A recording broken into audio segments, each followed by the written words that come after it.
La Pologne appartient à l'Europe depuis 2004. C'est aujourd'hui la deuxième économie la plus dynamique des 27.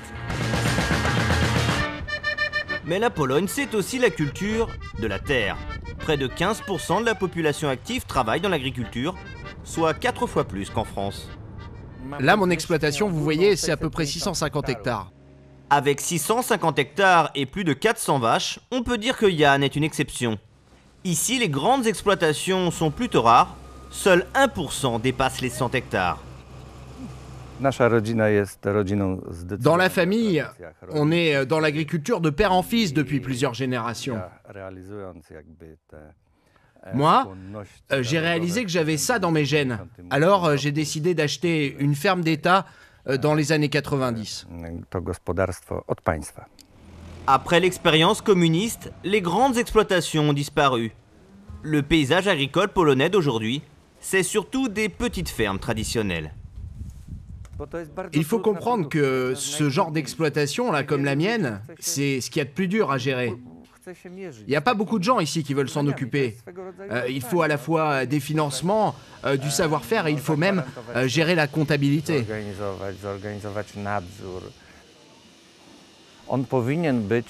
Ce que je pense des aides européennes, c'est qu'elles doivent dépendre avant tout du niveau de production et des efforts pour moderniser l'exploitation. Alors qu'aujourd'hui, on a l'impression que c'est avant tout des aides sociales. Et ça, c'est vraiment pas juste. D'autres agriculteurs ont fait le choix de la modernisation. C'est le cas de Lech et ses 15 hectares de cerises et de pommes. Salut Yannick, alors cette récolte, tout se passe bien? Vous voyez, ces pommes sont destinées au marché local et une partie est exportée vers la Russie. Avec ces 15 hectares, la taille de ce verger est plus représentative du paysage agricole polonais. Mais Lech est compétitif, il a tout misé sur la modernisation. Et à la clé, des aides européennes pour financer ces nouvelles structures. 40% des nouveaux investissements, avec un plafond de 100 000 euros. La modernisation est une nécessité pour l'agriculture. Sans elle, il serait impossible de se développer. Sans ces conditions de production, nous ne pourrions pas être compétitifs. Nous serions condamnés à disparaître. Et aujourd'hui, la Pologne, c'est plus de 2 400 000 exploitations. La plupart sont de petite taille. C'est le cas de celle d'Henrik. Une ferme pas vraiment moderne, plutôt traditionnelle, 21 hectares et 25 vaches. Et comme de nombreux Polonais, il a aussi son petit potager.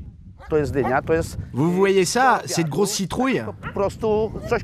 C'est pour notre repas et c'est tout frais. Vous voyez comment elles sont? Elles sont énormes, non?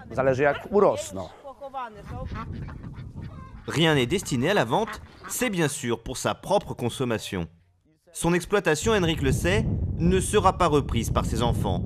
Son seul combat aujourd'hui, c'est de continuer à en vivre et de pouvoir compter sur les aides de l'Europe. Je vais vous dire ce que j'en pense. Je voudrais que tous les pays d'Europe soient traités de la même façon, avec les mêmes subventions pour tout le monde.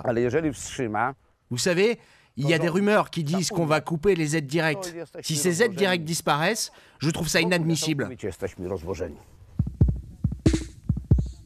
Henrik, le petit agriculteur, Jan, le grand céréalier, et Lech, qui mise tout sur son développement. 3 visages d'une agriculture polonaise à plusieurs vitesses, tous devront s'adapter en 2013, l'heure où les règles de la PAC, la politique agricole commune, seront modifiées.